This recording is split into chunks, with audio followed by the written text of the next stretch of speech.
各位朋友仔好，我係 Casey， 今日嚟到福田口岸，就想過一個休閒星期六日啊。平時喺香港做嘢、讀書或者諗嘢太多啦，咁所以真係需要一個假期俾個腦袋鬆一鬆。咁今日我就會去福田口岸最近嘅一間酒店希爾頓寬頻酒店度過一晚嘅。呢間酒店距離口岸真係超近啊！出咗關口之後，你向直行就會見到天橋啦，但係唔好過去喎，向直行繼續行，然後行5至7分鐘到啦，你就會見到酒店㗎啦。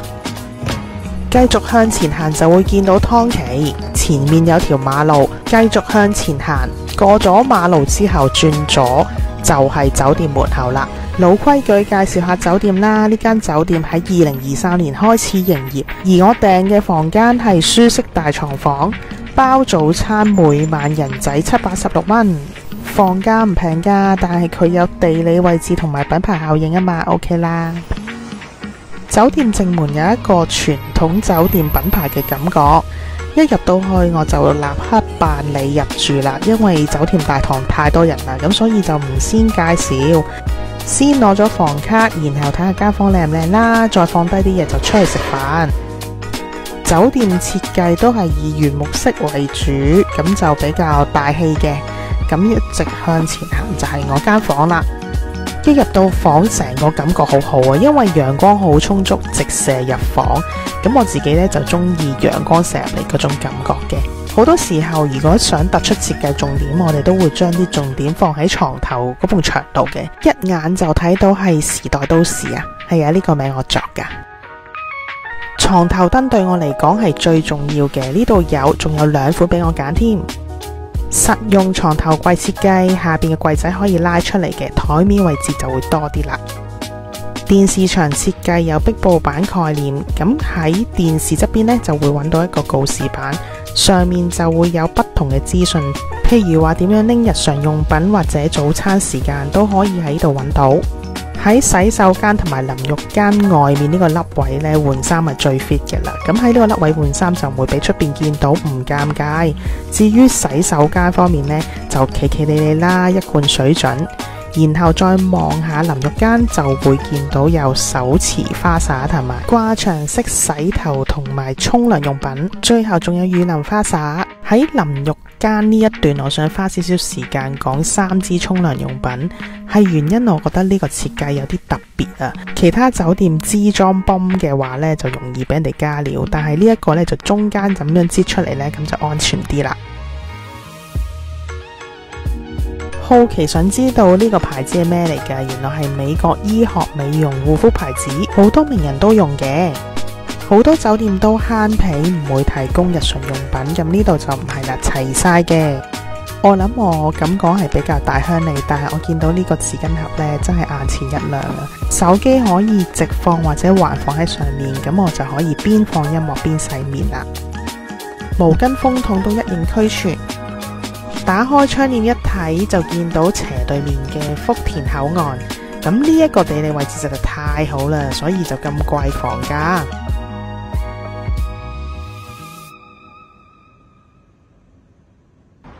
安頓晒所有嘢之後，就嚟到左令紅灣購物中心。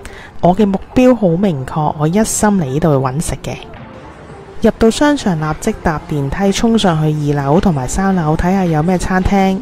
餐廳嘅選擇真係有好多啊，有中式、西式或者日式等等，亦有一啲你認識嘅連鎖品牌，甚至乎係你唔認識嘅品牌都有。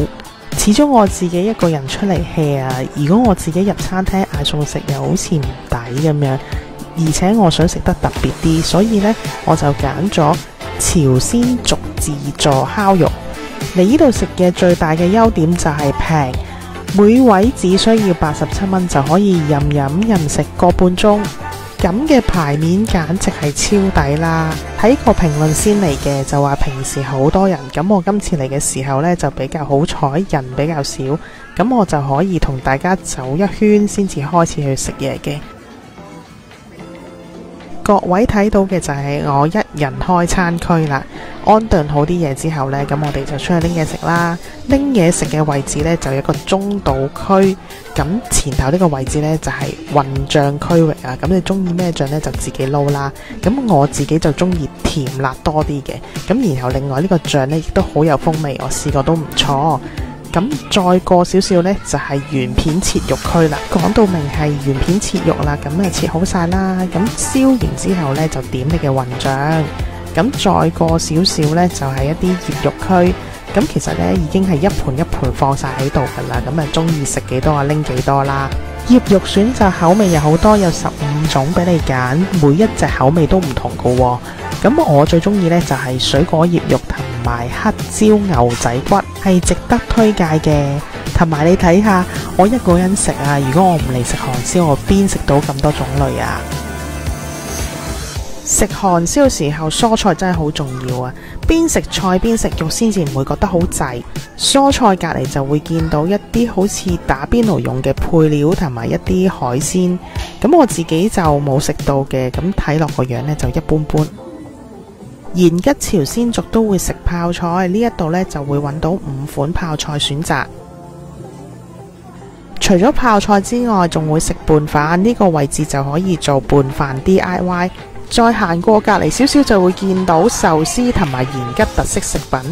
呢個延吉打糕食落我就覺得似香蕉糕，好得意。呢個延吉米酒我第一輪嘅時候已經攞咗杯嚟飲啦，從來未飲過嘅，第一口就覺得酸酸地，感覺未必咁多人接受啊，所以我諗酸奶呢就會大眾會接受多啲。然後隔離呢個位置呢，就係隨便任斟嘅 DIY 雪糕。口味係有原味、士多啤梨味同埋混合味3種嘅。我自己習慣食烤肉啊、打邊爐必須要飲可樂嘅，咁我一定要揾到呢個雪櫃啦。咁順便睇下啲咩嘢飲，咁有茶啊、啤酒啊、清水都有啊，同埋最重要我嗰支可口可樂啊都揾得到，全部任飲嘅。如果想食炸雞或者人參湯嘅話，就要掃 QR code 落單啦。以我一個人食飯嚟講，呢度真係超正啊！可以勁食肉啊、菜啊，仲要份量可以控制喎，再加上咩啊，夠平啊嘛，超推薦。食完飯返到去都9點零鐘啦，咁呢個時間呢，人比較少，就最適合行下公眾地方啊！呢一度係超有空間感嘅酒店大堂啊，天花好高，我諗大概7米8米高啦。Starbucks 正正就喺酒店大堂入邊，所以買咖啡呢就好方便啦。唔想飲咖啡就可以去免費自助飲品吧。梳化休息區好大，有3組梳化啦。咁我見到好多人坐喺度休息嘅，風格係走現代簡單路線。再行入去呢，就會係商務空間，呢張長吧台就方便俾人哋用 notebook 喺上面做嘢啦。入面仲有電腦同列印機俾人哋借用，對商務客非常友好。我覺得最正就係呢間健身室啦，空間又大，設施又齊全，望出窗外面風景又開揚又靚，喺呢度做運動體驗一定好好。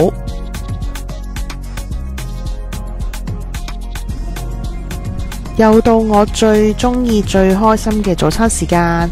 餐廳嘅位置好大啊，食物方面種類選擇亦都好多。西式麵包一定要有啦，多士同埋麵包仔細細件可以食幾次都 OK。然後呢，就熟食方面就有啲火腿啊、雞肉腸啊，然後仲有啲烚雞蛋、煎蛋，仲有最開心咩啊？煮麵攤檔。有啲朋友仔覺得要食碗熱辣辣嘅粉麵先會醒神㗎，咁呢一度呢，就最啱佢哋啦。近幾年真係覺得自己年紀漸長啊，真係要食啲熱盤先得咯，凍嘢太生冷啦。咁呢一度嘅熱盤呢，都會有6、7種選擇嘅，都係以蔬菜為主。口味方面就唔會話好辣、好鹹、好重口味，偏向清淡啦。我就比較中意呢一個口味。覺得齋食餸唔飽肚嘅話呢，仲可以食主食嘅，就有炒麵、炒飯同埋白粥。然後就係一貫酒店做法，食白粥嘅配料呢，就可以自己配搭。其實呢間酒店都幾多外國人住㗎，咁呢一種嘅沙律 DIY 呢，就啱佢哋啦。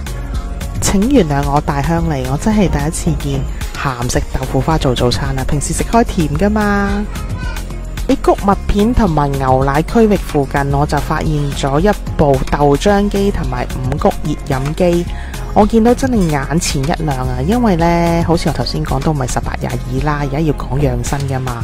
呢部熱飲機撳出嚟嘅營養黑穀飲啊，超好飲啊！甜度適中又暖粒粒，飲落去感覺腸胃都好舒服。